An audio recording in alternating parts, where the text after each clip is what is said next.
الشيطان الرجيم بسم الله الرحمن الرحيم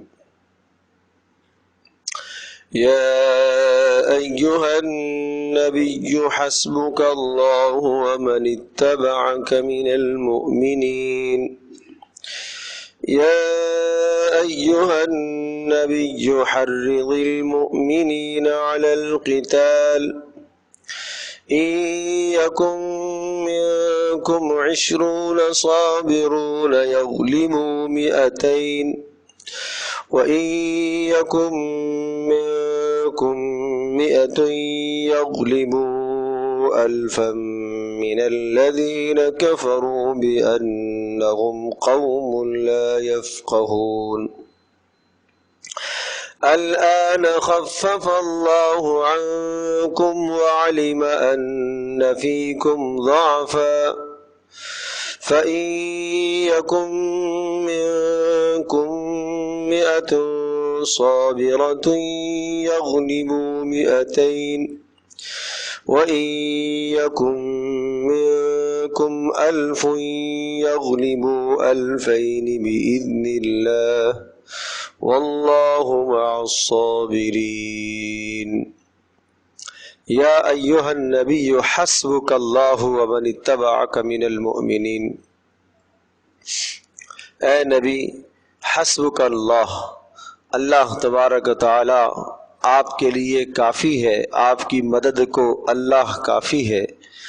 ومن اتبعک من المؤمنین، اور وہ لوگ ایمان والوں میں سے جنہوں نے آپ کی اتباع کی ہے وہ بھی آپ کو کافی ہے۔ اس سے پہلے مضمون یہ تھا وَأَلَّفَ بَيْنَ قُلُوبِهِمْ، اللہ تبارک تعالی نے اپنی مدد کا ایک طریقہ اور ایک راستہ بیان کیا تھا۔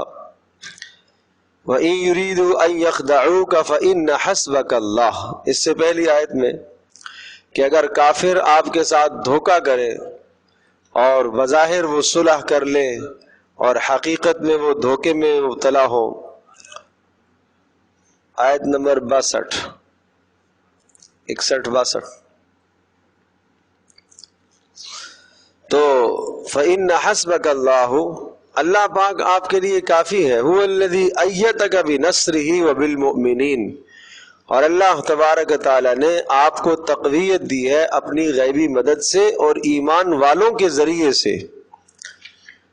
اور ایمان والوں کے ذریعے سے مدد کی صورت کیا بنی ہے کہ اللہ تبارک تعالیٰ نے آپس میں محبتوں کو قائم کر دیا۔ آپ کو یاد ہوگا میں نے عرض کیا تھا کہ رسول اکرم صلی اللہ علیہ وسلم مدینہ منورہ میں جب گئے تو آپ علیہ السلام نے انصار اور مہاجرین کے درمیان میں بھائی چارگی کو قائم فرمایا تھا، اور اس مواخات اور بھائی چارگی کا نتیجہ یہ تھا کہ پوری کی پوری امت مسلمہ ایک جان ہو گئی، یک جان ہو گئے، اور ایک جان ہو کر کافروں کے خلاف وہ ڈٹے اور کافروں کے خلاف استقامت اختیار کی۔ اس کے نتیجے میں اللہ تبارک تعالی نے دین کو پھیلایا ہے۔ اس لیے فرمایا وَأَلَّفَ بَيْنَ قُلُوبِهِمْ، یہ بات اچھی طرح سے ذہن نشین فرما لیجئے کہ دین پر عمل کرنے کے لیے، دین پر چلنے کے لیے بہت بڑا کردار ہوتا ہے باہمی محبت کا۔ جب تک مسلمانوں کی سوچ ایک نہیں ہوگی، مسلمانوں کا ذہن ایک نہیں ہوگا، باہمی محبتیں قائم نہیں ہو سکیں گی، اس وقت تک دین کی نشر و اشاعت، دین کی ترقی آگے نہیں ہو سکتی۔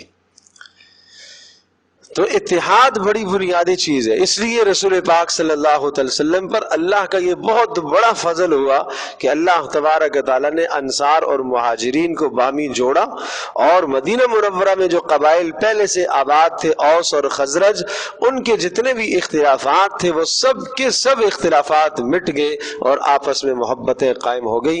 اور اسی محبت کو اللہ پاک نے یہاں ذکر فرمایا وَأَلَّفَ بَيْنَ قُلُوبِهِمْ، اللہ نے محبت پیدا کر کر دیا ان لوگوں کے درمیان، لو انفقت ما فی الارض جمیعا، اگر آپ خرچ کر دیتے جو کچھ زمین میں ہے، ما الفت بین قلوبہم، آپ بالکل محبت نہیں قائم کر سکتے تھے، ولکن اللہ الف بینہم، اللہ تبارک تعالیٰ نے ان کے درمیان میں محبتوں کو قائم فرمایا، انہ عزیز حکیم، اللہ تبارک تعالیٰ غلبے والا ہے، وہ آپ کی مدد اکیلے بھی کر سکتا ہے، لیکن اس کی حکمت کا تقاضا یہ ہے کہ ایمان والوں کو اس نے آپ کے ساتھ جوڑ دیا۔ یا ایھا النبی، اے نبی، حسبک اللہ، ایک قانون پھر سمجھایا، لشکر کا ایک قانون، جہاد کا ایک قانون سمجھایا کہ آپ اللہ پر بھروسہ کیجئے، اللہ آپ کے لیے کافی ہے، اور آپ کی مدد کرنے والے کون لوگ ہوں گے؟ من اتبعک من المؤمنین، جو ایمان والے، یا مسلمین نہیں کہا، صرف ظاہری دین کو تسلیم کرنے والے نہیں، جن کے دل میں جتنا ایمان راسخ ہوگا اتنا وہ نبی کی مدد کے لیے کھڑے ہوں گے۔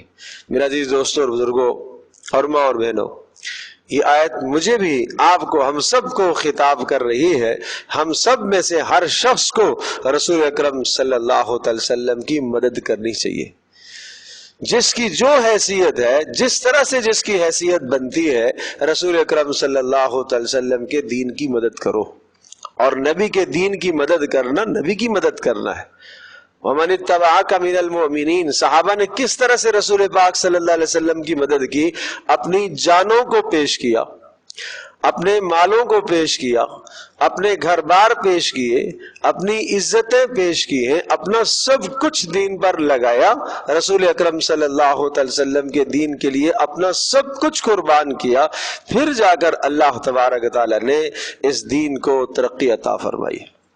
تو یہ آج بھی اگر امت مسلمہ اس بات پر کھڑی ہو جائے، آج مال خرچ کرنا دین پر، صلاحیتوں کا خرچ کرنا دین پر، طاقت اور جان کا لگانا دین پر، یہ بہت بات کی چیز ہے۔ آج خواہش دین کے لیے قربان نہیں ہوتی، آج ہمارا رواج قربان نہیں ہوتا دین کے لیے۔ آج شادی کے موقع پر اللہ کے نبی کی کیا سنت ہے، اللہ پاک کے نبی کی سنت پر عمل کرنے کے لیے رواج قربان نہیں ہوتا، ہمارے اندر کی خواہش قربان نہیں ہوتی۔ تو صحابہ نے تو جانیں لگائی تھی، جانوں کو ہتھیلیوں میں لے کر رسول پاک صلی اللہ علیہ وسلم کے سامنے پیش کر دیا، اے اللہ کے رسول، ہم آپ کے تیروں میں سے ایک تیر ہے، آپ جہاں چاہے ہمیں پھینک دے، آپ ہمیں مدینہ سے نکال کے دنیا کے جس کونے میں بھیج دے، ہم جانے کو تیار ہیں۔ یہ قربانی اسلام مانگتا ہے، یہ قربانی دین مانگتا ہے۔ آدمی یہ کہے کہ میں دیندار بن جاؤں، میرے بچے دیندار بن جائیں اور ہم دیندار ہو جائیں، لیکن میرے مال میں کوئی فرق نہ آئے، میرے رسم و رواج میں کوئی فرق نہ آئے، میرے گھر میں کوئی فرق نہ آئے، میرے گھر کی کوئی ترتیب نہ ٹوٹے، میری خواہش پر کہیں بھی زد نہ آئے، میری راحت اور آرام پر کہیں بھی زد نہ آئے، یہ ناممکن ہے، یہ ناممکن ہے۔ رسول اکرم صلی اللہ تعالی علیہ وسلم کی مبارک زندگی نمونہ نہیں ہے آپ کے لیے۔ رسول پاک صلی اللہ علیہ وسلم نے دین کے لیے کیا قربانیاں دی ہیں؟ آپ علیہ الصلوۃ والسلام نے بھوکیں برداشت کی ہے، فاقے برداشت کیے، اور مفسرین نے ایک بڑی عجیب اور اہم بات لکھی ہے کہ رسول اکرم صلی اللہ تعالی علیہ وسلم کو اللہ تبارک تعالی نے مشرکین کے کہنے پر منہ مانگے معجزات نہیں دیے۔ کہا کہ مکہ کو آپ سونا بنا دیں، آپ یوں کر لیں ہم رسول مانیں گے، اس طرح سے رسول مان لیں گے کہ مکہ کی پہاڑیوں کو آپ پیچھے منتقل کر دیں اور ہموار زمین کر دیں، ہم رسول مان لیں گے۔ اگر رسول پاک صلی اللہ تعالی علیہ وسلم اللہ سے یہ بات مانگتے، اور اللہ پاک قادر مطلق ہے، اللہ قادر ہے، جو رب ایک پتھر سے اونٹنی کو نکال سکتا ہے، وہ مکہ کی پہاڑیوں کو پیچھے کر کے مکہ کی سرزمین کو ہموار نہیں کر سکتا؟ چشمے نہیں جاری کر سکتا؟ کر سکتا ہے۔ اور باغات اور لہلاتے ہوئے سبزے مکہ میں نہیں اگ سکتے؟ اللہ اگا سکتا ہے۔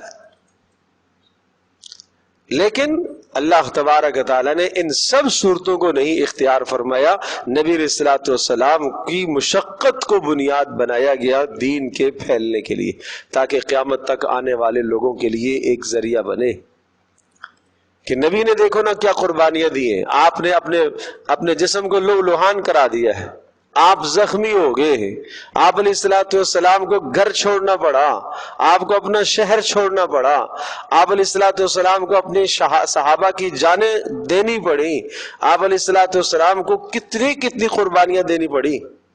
میرا اور آپ کا دین پر کیا لگا ہے آج؟ تو اس وقت تک دین ہمارے معاشرے میں زندہ نہیں ہوگا جب تک ہر آدمی اپنی جان، اپنے مال، اپنے وقت کا سب سے پہلا مصرف دین نہ سمجھے۔ میری جان کہاں لگنی چاہیے؟ دین پر۔ میرا مال کہاں لگنا چاہیے؟ دین پر۔ میری صلاحیت کہاں لگے؟ دین پر۔ پہلا مصرف کیا ہے؟ دین۔ اس کے بعد باقی مصرف ہے، اس کے بعد باقی مصارف بعد کے ہیں، پہلا مصرف کیا ہے؟ دین ہے۔ ترتیبیں بنا کر اور ساری ترتیبیں بنا کر پھر آپ کہیں کہ دین زندہ ہو، ایسے دین نہیں زندہ ہوتا، دین قربانیاں مانگتا ہے۔ تو اس لیے فرمایا وَمَنِ اتَّبَعَكَ مِنَ الْمُؤْمِنِينَ، آپ کے لیے اللہ مدد کرے گا اور آپ کے صاحب ایماندار جو لوگ ہیں وہ آپ کی مدد کریں گے، وہ کافی ہیں آپ کے لیے۔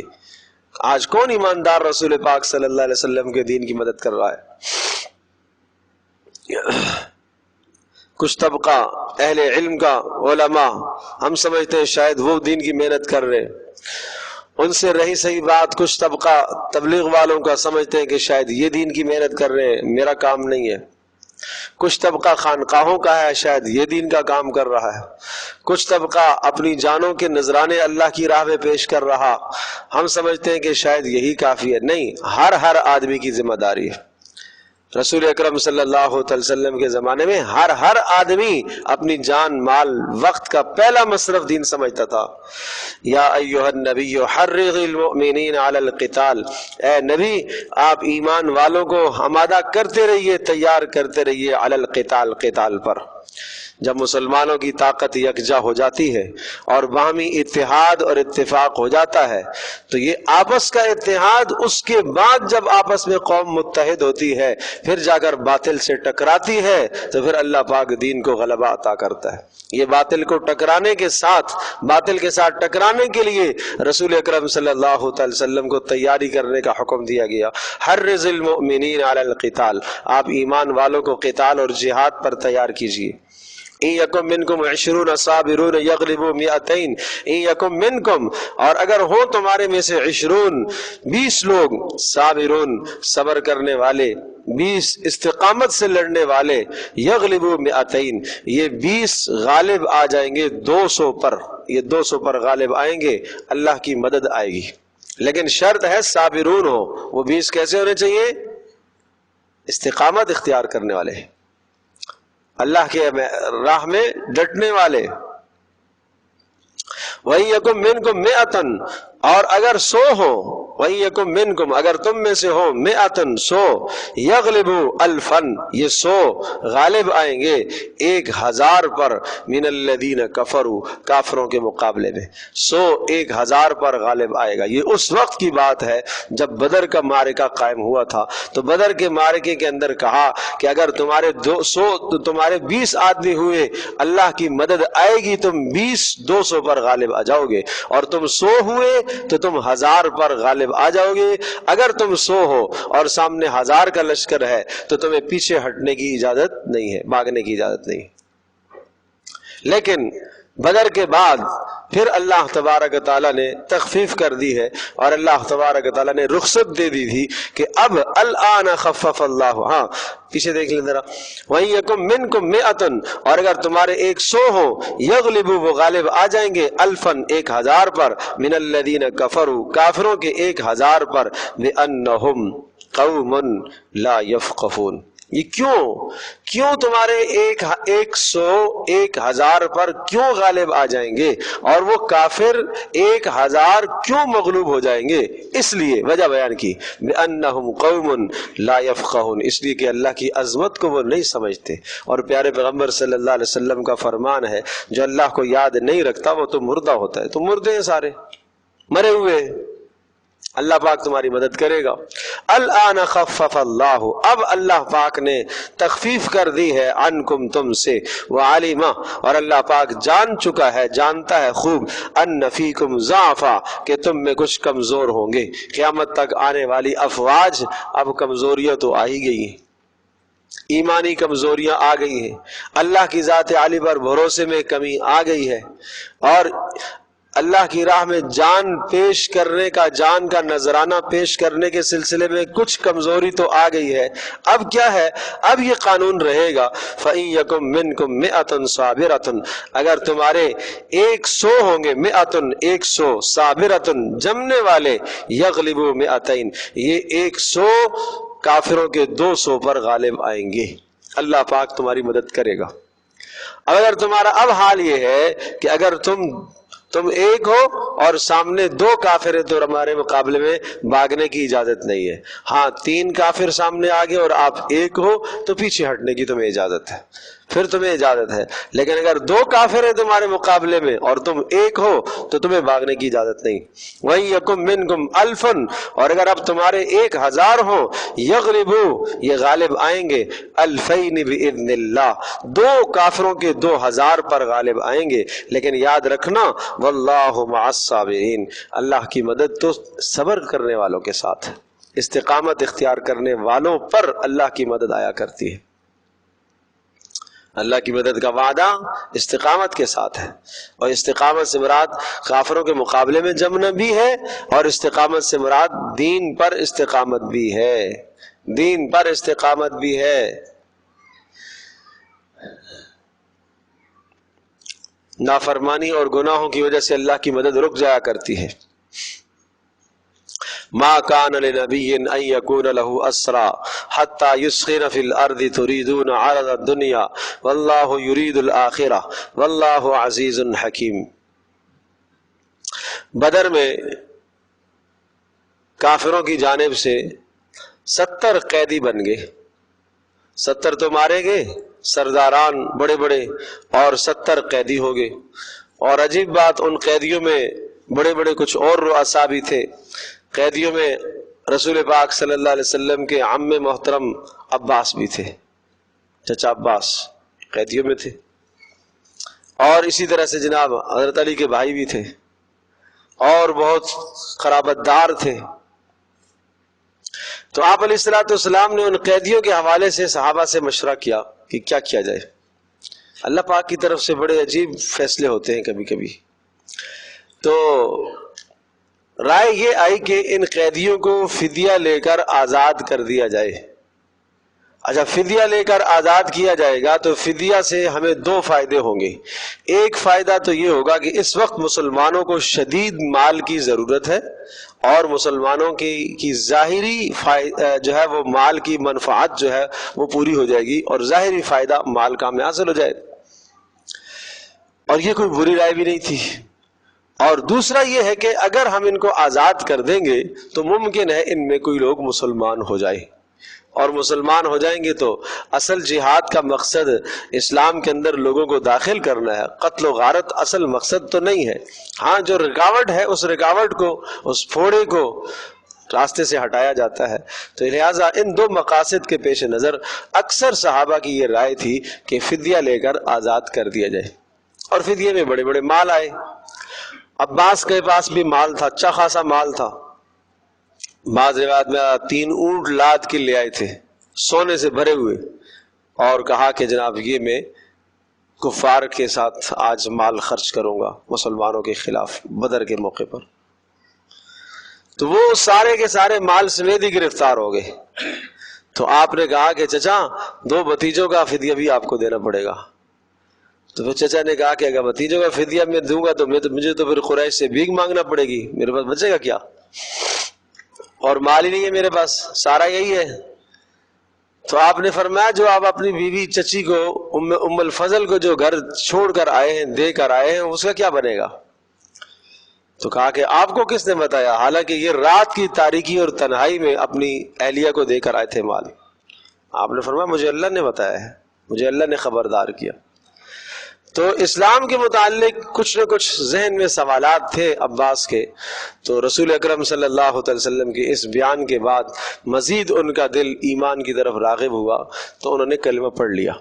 اسی موقع پر، بدر کے موقع پر ہی وہ اسلام قبول کر لیا تھا۔ انہوں نے جب آزاد کر دیا گیا تو انہوں نے اسلام قبول کر لیا۔ اپنے اسلام کو انہوں نے ظاہر نہیں کیا تھا، اس لیے کہ ان کے اموال کافروں کے پاس، بہت بڑی بھاری رقمیں کافروں کے پاس تھی، اور اس وقت سود پر قرضے دیا کرتے تھے جب تک سود کی حرمت نہیں آئی تھی۔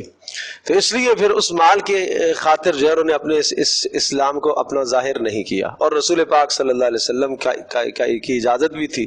پھر ہجرت کا ارادہ کیا، لیکن آپ علیہ الصلوۃ والسلام نے ہجرت سے بھی منع فرما دیا تھا، اور آپ علیہ الصلوۃ والسلام کی اذن سے وہ مکہ میں رکے رہے، اور پھر جب مکہ فتح ہوا تو اس وقت پھر اسلام انہوں نے ظاہر کیا تھا۔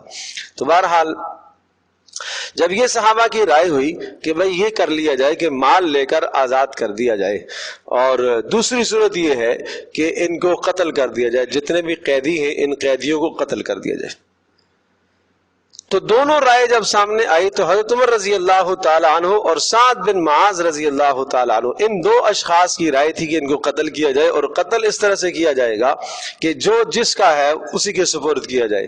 حضرت عباس ہیں تو آپ علیہ السلام ان کو قتل کریں، اپنے چچا کو خود ماریں گے۔ میرے ماموں ہیں، میرے سپرد کیے جائے۔ علی ہیں، علی اپنے بھائی کو قتل کرے۔ ہر آدمی آج اپنے خاندان والوں کو قتل کرے، اور یہ دکھا دے اللہ پاک کے یہاں کہ جو اللہ اور اس کے رسول کا نہیں ہے وہ ہمارا بھی نہیں ہے۔ ہماری قرابت داریاں ضرور ہے، لیکن اللہ اور اس کے رسول کے یہ لوگ نہیں ہیں تو ہمارا ان سے کوئی تعلق نہیں ہے۔ تو رسول اکرم صلی اللہ تعالی علیہ وسلم نے، چونکہ دوسری طرف بھی صحابہ کی اکثر ایک جم غفیر کی رائے تھی، ابوبکر صدیق رضی اللہ تعالیٰ عنہ کی رائے بھی اسی طرف تھی، اور آپ علیہ الصلوۃ والسلام کے دل کے اندر ہمیشہ رحمت اور شفقت کا پہلو ہی غالب رہتا تھا کہ اگر ہم ان کو آزاد کر دیں گے، اور ان میں بھی ایک دینی منفعت تھی کہ اگر آزاد کر دیں گے ممکن ہے ان میں سے کوئی مسلمان ہو جائے تو دین کا نفع ہو جائے گا، تو آپ علیہ الصلوۃ والسلام نے اس رائے کو اختیار کیا۔ اللہ تبارک تعالیٰ کی طرف سے دونوں باتیں آ گئی، اللہ پاک کی طرف سے یہ فیصلہ آ گیا کہ یہ دو باتیں ہیں آپ کے سامنے، اگر آپ ان کو رہا کرو گے فدیہ لے کر تو اس کے بدلے میں آئندہ سال 70 تمہارے شہید ہوں گے۔ اگر آج فدیہ لے کر ان کو آزاد کر دیتے ہو تو آئندہ سال 70 تمہارے شہید ہوں گے، اور اگر تم انہیں قتل کرتے ہو تو یہ 70 تمہارے پھر شہید نہیں ہوں گے۔ تو صحابہ نے یہ کہا کہ بات یہ رہی کہ اگر ہم فدیہ لے کر ان کو آزاد کرتے ہیں تو ایک تو ظاہری ہمیں کچھ فائدہ حاصل ہو جائے گا، اور دوسرا یہ کہ ان میں سے بہت سارے مسلمان ہو جائیں گے، اور تیسرا رہی بات یہ کہ آئندہ سال ہمارے شہید ہوں گے تو شہادت ہمارا مطلوب ہے، کوئی بات نہیں، ہمیں یہ قبول ہے۔ تو اس رائے کو انتخاب کیا گیا۔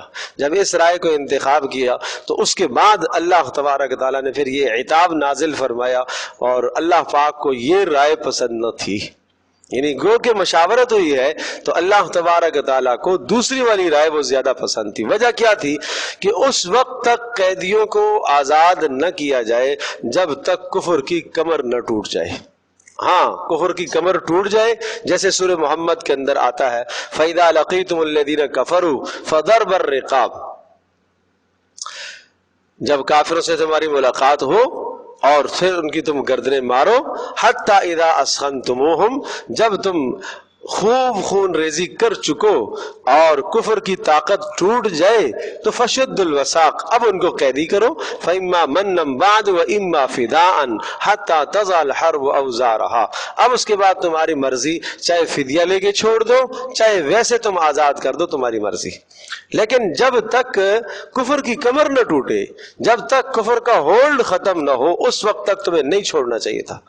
اور اس پر یہ آیت نازل ہوئی کہ نبی کو یہ زیب نہیں دیتا تھا کہ اتنا بلند مقام نبی کا، اور یہ زیب نہیں دیتا تھا کہ قیدی ان کے پاس آئے اور ابھی تک کفر مغلوب نہیں ہوا، کفر کی کمر نہیں ٹوٹی، آپ کو آزاد نہیں کرنا چاہیے تھا، لیکن چونکہ بات مشاورت سے ہوئی تھی اس لیے اللہ تبارک تعالیٰ نے اس معاملے کو درگزر کر دیا۔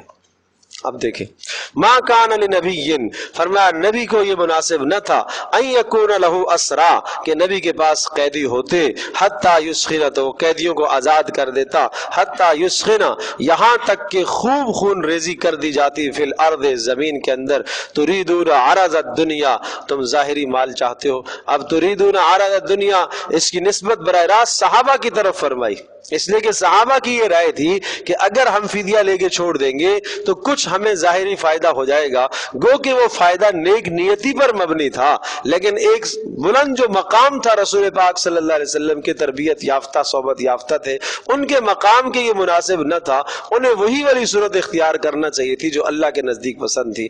واللہ یرید الآخرہ، اور اللہ پاک آخرت کو پسند کرتا ہے۔ واللہ عزیز حکیم، اللہ پاک غلبے والا ہے اور حکمت والا ہے۔ لولا کتاب من اللہ سبق لمسکم فیما اخذتم عذاب عظیم، لولا کتاب، اگر اللہ کا فیصلہ پہلے سے طے نہ ہو چکا ہوتا، لمسکم، تو تمہیں پہنچتا، فیما اخذتم، جو تم نے مال لے لیا ہے، یعنی جو تم نے فدیہ لے لیا ہے، اس فدیے کے لینے کی وجہ سے تمہیں عذاب عظیم پہنچتا، لیکن اللہ کا فیصلہ پہلے سے لوح محفوظ میں لکھا ہوا، جس کی تصریح سورہ محمد میں کر چکا ہوں۔ سورہ محمد میں جس کی تصریح آئی ہے کہ ہاں جب کفر کی کمر ٹوٹ جائے اس کے بعد آپ انہیں آزاد کر سکتے ہیں، اور جو فدیہ آپ لیں گے اس فدیے کو آپ استعمال بھی کر سکتے ہیں۔ فَكُلُوا مِمَّا غَنِمْتُمْ، لہٰذا اب سوال یہ ہوا کہ ہمیں ایسا نہیں کرنا چاہیے، فدیہ ہم نے لے لیا، اب کیا کریں؟ فَكُلُوا مِمَّا غَنِمْتُمْ، فرمایا ہاں جو تم نے فدیہ لے لیا، مال حاصل کر دیا، حلالاً طیبا، وہ تمہاری چونکہ نیک نیتی تھی اور تم استعمال کر سکتے ہو۔ واتقوا اللہ، اللہ سے آئندہ ڈرتے رہنا، احتیاط کرتے رہنا، ان اللہ غفور الرحیم، اللہ پاک بخشنے والا مہربان ہے۔ یا ایھا النبی قل لمن فی ایدیکم من الاسرى ان یعلم اللہ فی قلوبکم خیرا یؤتکم خیرا مما اخذ منکم، اب یہ فدیہ لے کر جن کو چھوڑ دیا گیا ان میں سے بہت سارے مسلمان جب مسلمان ہو گئے تو اس پر یہ حکم آیا کہ ان سے یہ آپ کہہ دیجئے کہ جو تم سے ہم نے فدیہ لے لیا ہے اور فدیہ لے کر آپ کو آزاد کیا ہے، اگر اللہ تبارک تعالیٰ نے آپ کے اندر کوئی خیر دیکھی، معنی یہ کہ اگر آپ ایمان کے اندر جمے استقامت اختیار کی تو اللہ پاک اس فدیے سے دگنا آپ کو اور عطا کرے گا، یعنی کئی جنگوں میں آپ ساتھ شریک رہیں گے تو مال غنیمت آپ کو ملتا رہے گا، اور جو فدیہ آپ سے لیا گیا اس کی تلافی ہو جائے گی، آپ پریشان نہ ہو۔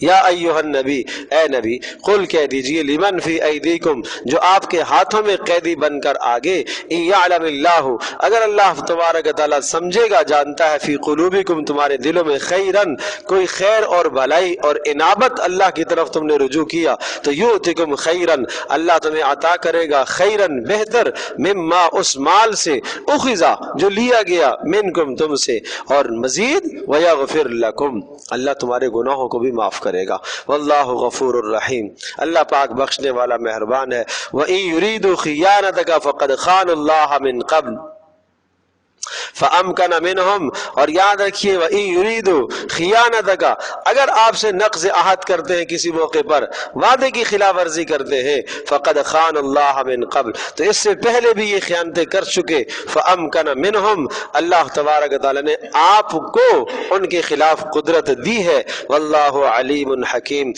اللہ تبارک تعالیٰ خوب جاننے والا اور حکمت والا ہے۔ ان الذین آمنوا وہاجروا وجاہدوا باموالہم وانفسہم فی سبیل اللہ، آگے ہجرت کے احکام اور مسائل، اور جن لوگوں نے مکہ سے ہجرت کر کے مدینہ کو اپنا وطن بنایا تھا، اور چونکہ اس وقت ہجرت کرنا مسلمانوں کے لیے فرض تھا، اسلام کی پہچان تھی ہجرت اسلام کی پہچان تھی، تو میراث کے احکام اور مسائل سمجھائے کہ جو انصار اور مہاجرین کے درمیان میں مواخات قائم کی گئی ہے، اس مواخات کی وجہ سے انصاری مہاجر کا وارث نہیں بنے گا، اور مہاجر وہ انصاری کا وارث نہیں بنے گا۔ میراث کے احکام سمجھائے، بات ذہن نشین فرما لیں کہ انصار اور مہاجرین کو جو ہم نے بھائی بندی قائم کی ہے اور بھائی چارگی قائم کی ہے، اس بھائی چارگی کی وجہ سے انصار اور مہاجرین ایک دوسرے کی میراث میں شریک بولو نہیں ہوں گے، ٹھیک ہے جی. اگر انصاری مر جاتا ہے تو مہاجر اس کی میراث نہیں پائے گا، مہاجر مر جاتا ہے انصاری اس کی میراث نہیں پائے گا. نمبر 2، اگر باپ مسلمان ہو گیا اور بیٹا کافر ہے، یا بیٹا مسلمان ہے باپ کافر ہے، تو مسلمان کی میراث کافر اور کافر کی میراث مسلمان بھی نہیں پائے گا. ٹھیک ہے. نمبر 3، وہ لوگ جنہوں نے ہجرت کر لی ہے تو مسلمان ہیں، ہجرت کر کے مدینہ میں آگے. نمبر 2، وہ لوگ مسلمان جو مسلمان تو ہو گئے لیکن ہجرت انہوں نے نہیں کی ہے، ہجرت نہیں کی ہے، تو مہاجر مسلمان غیر مہاجر مسلمان کی میراث بھی نہیں پائے گا. یعنی جو مکہ میں رہ گئے ہیں ان کی میراث آپ نہیں پائیں گے، اگرچہ وہ مسلمان ہو گئے، آپ کے قرابت دار ہیں. مثال کے طور پر بیٹا جو ہے ہجرت کر کے مدینہ میں آیا اور وہ مسلمان ہے، باپ بھی مسلمان ہے لیکن وہ اس نے ہجرت نہیں کی ہے، وہ بھی مکہ میں ہی ہے، تو یہ جناب مہاجر غیر مہاجر کا وارث بھی نہیں بنے گا. یہ قانون سمجھایا. لیکن یہ والا جو قانون ہے تیسرا والا، یہ اسی وقت تک تھا جب تک مکہ فتح نہ ہو جائے. جب مکہ فتح ہوا تو پھر یہ قانون ختم کر دیا گیا کہ اب جس نے ہجرت نہیں کی تھی وہ بھی اپنے مہاجر بھائی کا یا بیٹے کا یا باپ کا مال میراث میں پائے گا. دیکھیں، ان الذین آمنوا، وہ لوگ جو ایمان لائے، وہاجروا اور ہجرت کی، وجاہدوا باموالہم اور انہوں نے اپنی جانوں کو پیش کیا، جاہدوا جہاد کیا اپنے مالوں کے ذریعے سے، اپنی جانوں کے ذریعے سے، فی سبیل اللہ اللہ کے ذریعے، اللہ کی راہ میں. والذین آمنوا، یہ تو وہ جو ہجرت کر کے آئے، اپنی جانوں کو اپنے مالوں کو لے کر نکلے اللہ کی راہ میں. نمبر 2، والذین آووا ونصروا اور وہ لوگ جنہوں نے ٹھکانہ دیا اور مدد کی. اس سے مراد کون ہے؟ انصار ہے. پہلے لفظوں سے مراد مہاجرین. ان الذین آمنوا، جو ایمان لائے مکہ میں، وہاجروا اور ہجرت کر کے آگے مکہ سے مدینہ کی طرف، وجاہدوا باموالہم وانفسہم اور اپنی مالوں کو اور اپنی جانوں کو اللہ کی راہ میں پیش کر دیا، مکہ میں اپنی مالوں کو چھوڑ کر آگے. اور نمبر 2، والذین آووا اور وہ لوگ جنہوں نے ٹھکانہ دیا. کس کو؟ مہاجرین کو جنہوں نے ٹھکانہ دیا. وَنَصَرُوا اور مدد کی اللہ کے دین کی. اولئک بعضهم اولیاء بعض، یہ کون ہے؟ یہ بعض کے وارث ہیں، یہ ایک دوسرے کے دوست ہیں.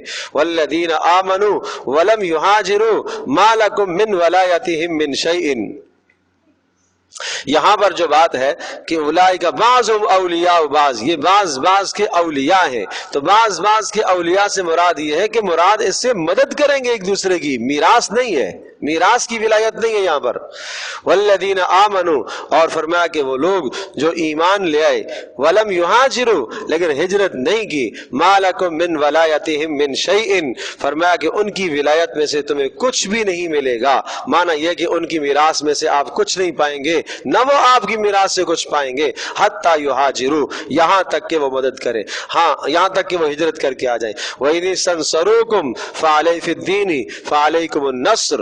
ہاں اگر مکہ میں رہنے والے جنہوں نے ہجرت نہیں کی، اگر وہ آپ سے مدد طلب کرتے ہیں فی الدین، دین کے معاملے میں کافروں کے خلاف مدد طلب کرتے ہیں، فَعَلَيْكُمُ النَّصْرُ تو تمہیں کیا کرنا چاہیے؟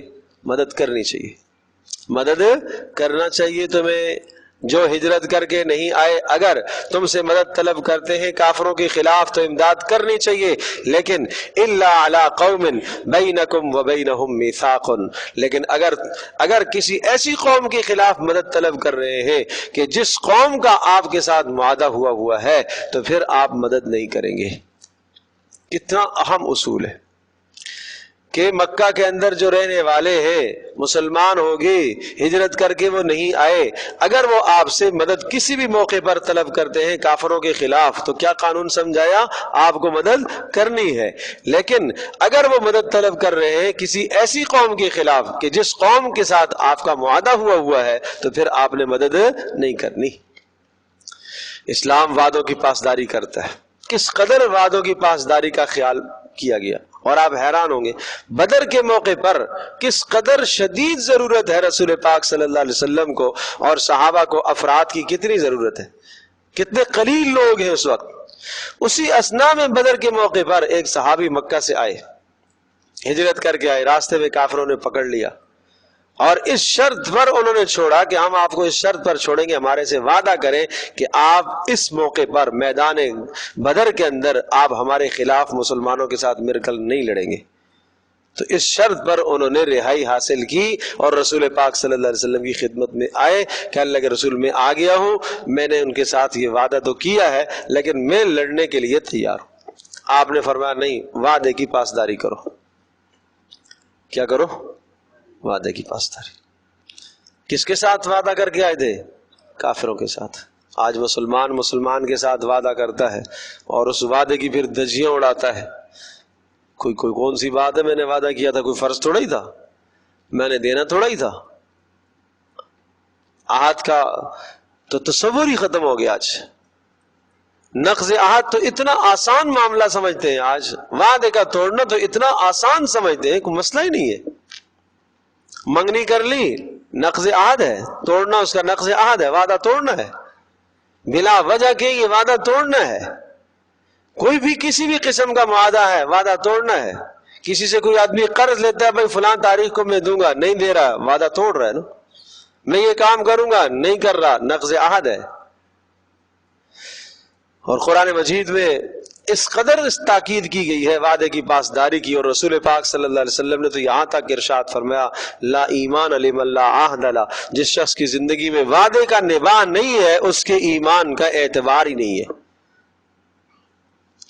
وعدہ بھی توڑے، خیانت بھی کرے، بددیانتی بھی کرے، چوری بھی کرے، ظلم بھی کرے، پھر بھی یہ مسلمان ہو، اس کے اسلام پر آنچ نہ آئے، اس کے مسلمان ہونے پر پھر بھی کوئی فرق نہ آئے، یہ کیسا مسلمان ہے؟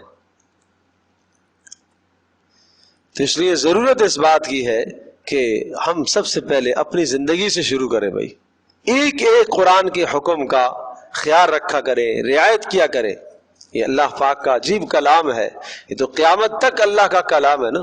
یہ تو صرف ایسا نہیں ہے کہ 1400 سال پرانی باتیں ہیں اور 1400 سال کی زندگی اور اس معاشرے کی رہنمائی کر رہا تھا، آج کی رہنمائی نہیں کر رہا۔ نہیں، رسول پاک صلی اللہ علیہ وسلم نے کیا ارشاد فرمایا؟ قرآن مجید اللہ پاک کا وہ کلام ہے، فرمایا قیامت تک اس سے علماء سیر نہیں ہو سکتے،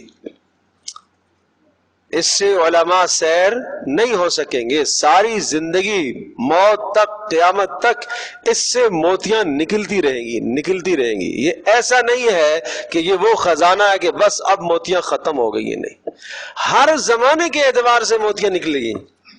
خریدنا پڑے گا، محنت کرنی پڑے گی۔ امام شافعی رحمۃ اللہ علیہ ارشاد فرماتے ہیں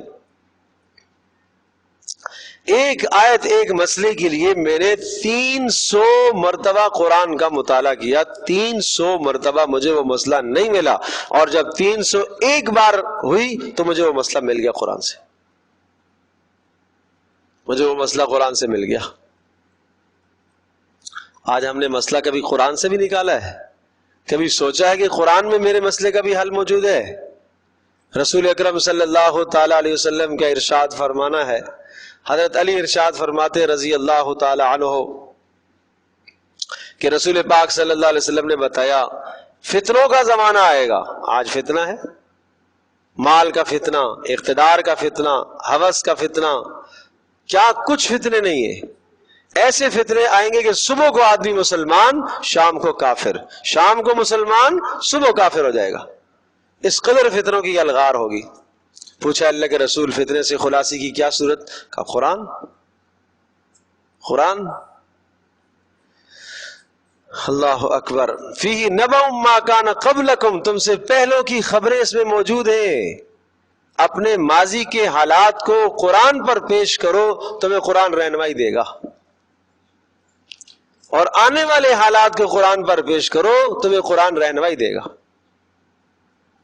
وَحُكْمٌ مَا بَيْنَكُمْ، تمہارے ہر فیصلے کا حل اس کے اندر موجود ہے، تمہارے ہر تنازع کا حل اس میں موجود ہے۔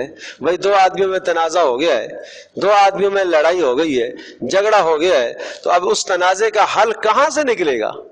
تنازع کا حل کسی تیسرے کا قول آئے گا تو حل بہترین ہوگا نا۔ وہ تیسرا قول کیا ہے؟ وہ اللہ کا کلام ہے، اس کے ذریعے سے حل نکالو۔ اپنے خاندانی اختلافات، گھریلو ناچاکیاں، گھریلو پریشانیاں دیکھو. میاں بیوی میں جھگڑا ہے، قرآن کیا حل سمجھاتا ہے؟ بھائیوں میں جھگڑا ہے، قرآن کیا حل بتا رہا ہے؟ میراث کے مسائل میں جھگڑ گئے، قرآن کیا حل سمجھا رہا ہے؟ ایک دوسرے کے حقوق کے معاملے میں جھگڑا ہے، قرآن کیا حل سمجھا رہا ہے؟ اس کو دیکھو. اس موقع پر آپ نے ارشاد فرمایا کہ یہ وہ اللہ کا کلام ہے، یہ حبل اللہ المتین، یہ اللہ پاک کی ایک رسی ہے. اور فرمایا علماء اس سے سیر نہیں ہوں گے، اس سے موتی نکالتے رہیں گے قیامت تک، اس سے اصول، ضابطے، قانون نکلتے رہیں گے، لیکن سیر نہیں ہوں گے. کوئی آدمی یہ نہیں کہہ سکتا، دعویٰ نہیں کر سکتا کہ بس میں نے پورا قرآن کا مطالعہ کر دیا، اس کے بعد اس آیت کے اندر کوئی اور مسئلہ نہیں نکل سکتا. ایسا نہیں ہو سکتا. عجیب اللہ کا کلام. اور فرمایا زبانیں پڑھنے سے نہیں تھکتی، اس کے پڑھنے سے نہیں تھکتی. دنیا کی کوئی کتاب لے آؤ، ایک بار پڑھو گے، 2 بار پڑھو گے، 3 بار پڑھو گے. جن لوگوں کو آج اخبار پڑھنے میں، کہانیاں پڑھنے میں، ڈائجسٹ پڑھنے میں، قصے پڑھنے میں لذتیں آتی ہیں اور قرآن پڑھنے سے لذت نہیں آتی، وہ حقیقت میں قرآن کی عظمت سے غافل ہیں. اس لیے نہیں آتی. وہ قرآن کی عظمت نہیں جانتے، اس کی چاشنی نہیں جانتے، وہ اس کا لطف اور مزہ نہیں جانتے. انہیں نہیں معلوم اس کا مزہ کیا ہے، انہیں نہیں معلوم اس کا لطف کیا ہے، وہ نہیں جانتے. اور آپ نے ارشاد فرمایا کہ جس شخص نے متکبرانہ انداز میں اس کو پیچھے پھینکا، اللہ اس کو توڑ کر رکھ دے گا، اللہ سے توڑ کر رکھے گا. اور جو اس کو سامنے رکھ کر زندگی گزارے گا، یہ اسے جنت کی طرف لے کے جائے گا. جس نے اس کو پیچھے پھینکا، یہ اسے جہنم کی طرف لے کے جائے گا. کتنا صاف بتایا. اور فرمایا جس نے قرآن کے مطابق فیصلہ کیا، اس نے حق فیصلہ کیا. اور جس نے قرآن کی طرف دعوت دی، فقد ہدی الی صراط مستقیم، اس نے تو سیدھے راستے کی طرف رہنمائی کر دی، اس نے سیدھے راستے کی رہنمائی دی.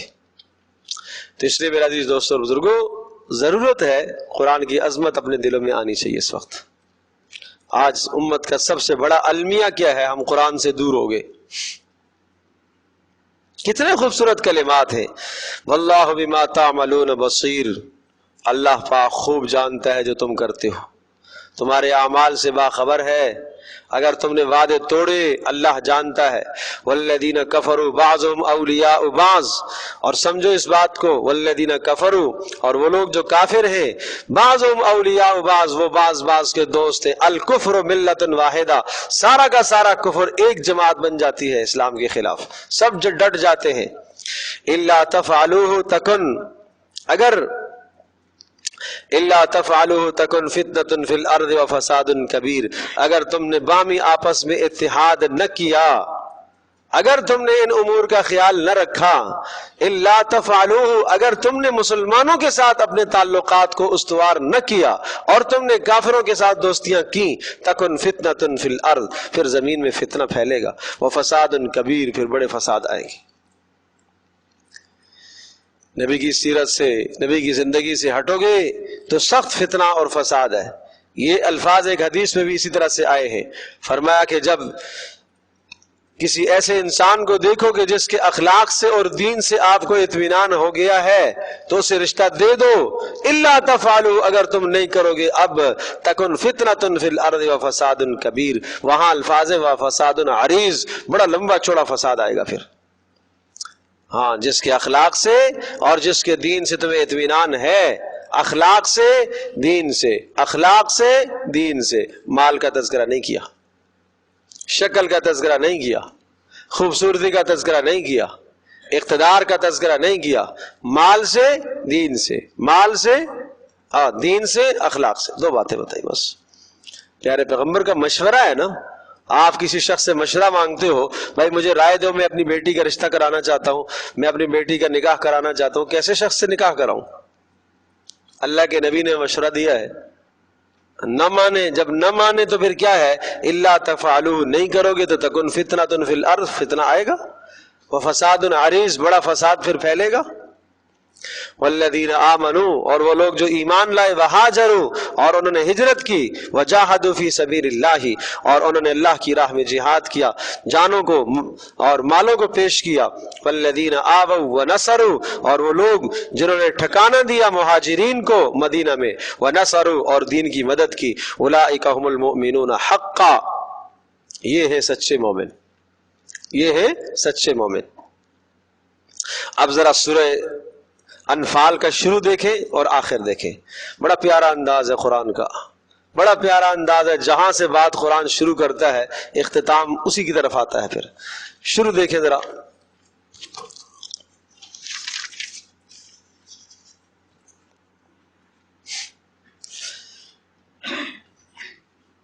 پہلی جو آیت تھی اس میں تو مسئلہ یہ بیان کیا تھا، جو تنازع تھا انفال کا، مال غنیمت کا استحقاق کس کو ہے۔ یسألونک عن الانفال، انفال مال غنیمت کے بارے میں پوچھتے ہیں، قل کہہ دیجئے کسی کا اختیار نہیں ہے، الانفال للہ والرسول، انفال کا اختیار سارا اللہ اور اس کے رسول کے پاس ہے، فاتقوا اللہ، اللہ سے ڈرتے رہو ان معاملات میں، واصلحوا ذات بینکم، آپس میں صلح کرتے رہا کرو، واطیعوا اللہ ورسولہ، اللہ اور اس کے رسول کی اطاعت کرتے رہو، ان کنتم مومنین، اگر تم صاحب ایمان ہو تو۔ اب صاحب ایمان کون ہوتے ہیں، ان کی نشانیاں، انما المؤمنون، ایمان والے وہ ہیں، اذا ذکر اللہ وجلت قلوبہم، جب ان کے سامنے اللہ کا تذکرہ کیا جائے ان کے دل کانپ اٹھتے ہیں۔ نمبر 2، واذا تلیت علیہم آیاتہ زادتہم ایمانا، جب ان کے سامنے آیت پڑھی جاتی ہے قرآن کی ان کے ایمان میں اضافہ ہوتا ہے۔ نمبر 3، وعلی ربہم یتوکلون، اللہ پر بھروسہ کرنے والے ہوتے ہیں۔ نمبر 4، الذین یقیمون الصلاۃ، نماز کے قائم کرنے والے مسلمان ہوا کرتے ہیں، ایمان والے۔ نمبر 5، وَمِمَّا رَزَقْنَاهُمْ يُنْفِقُونَ، اور ان کے لیے ہم نے جو ہم نے دیا اس میں سے خرچ کرتے ہیں، أُولَئِكَ هُمُ الْمُؤْمِنُونَ حَقًّا، بات سمجھے، یہ ہے پکے سچے مومن۔ کیا ملے گا، لَهُمْ دَرَجَاتٌ عِنْدَ رَبِّهِمْ، ان کے پروردگار کے پاس بہت بڑے درجے ان کے لیے، اور مغفرت کا فیصلہ، وَرِزْقٌ كَرِيمٌ، اور عزت کے رزق اللہ پاک نے ان کو دنیا میں دینا ہے اور آخرت میں۔ اب یہاں پر بھی آئے، اب اس آیت میں آخر میں یہاں پر بھی دیکھیں اسی قسم کے الفاظ، وَالَّذِينَ آمَنُوا، ایمان، ہجرت، جہاد، نصرت، یہ ایمان کی بنیادیں ہیں، یہ ایمان کی بنیادیں ہیں بھائی۔ ایمان، ہاجرو، ہجرت، کسی جگہ پر دین پر عمل کرنا تمہارے لیے ممکن نہیں ہے، چھوڑ دو جگہ۔ جاہدوا فی سبیل اللہ، اپنے مال کو، جان کو اللہ کی راہ میں قربان کرنا۔ والذین آووا ونصروا، نصرت کرنا، مدد کرنا دین کی۔ اولئک هم المؤمنون حقا، یہ سچے پکے مومن ہیں۔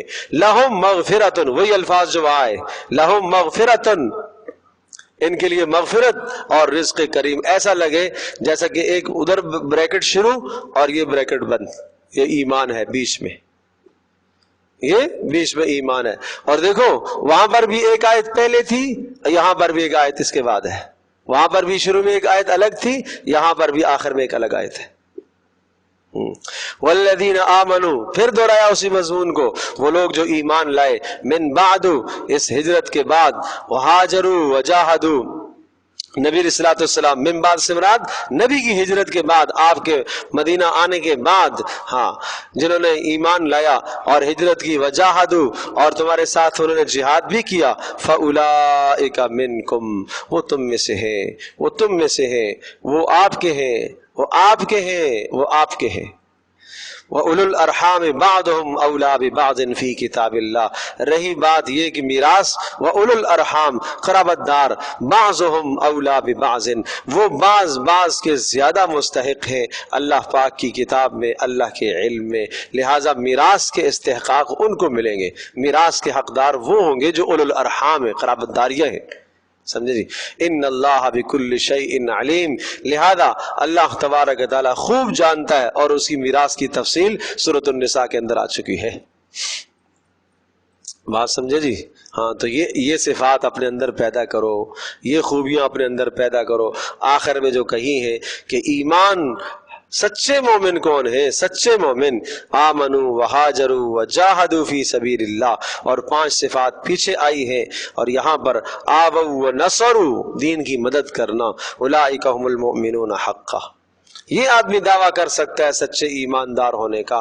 لہم مغفرتن، اللہ گناہ ایسوں کے معاف کرے گا، اور ورزق کریم، اور اللہ پاک عزت کا رزق دے گا، اور عزت کے رزق سے مراد دنیاوی رزق بھی ہے، خاتمہ بالایمان بھی ہے۔ دنیاوی رزق بھی مراد ہے اور خاتمہ بالایمان بھی ہے، خاتمہ بالایمان، اللہ ایمان پر خاتمہ فرمائے گا۔ اللہ پاک ہم سب کے لیے عمل کرنا آسان فرمائے۔ لا الہ الا اللہ۔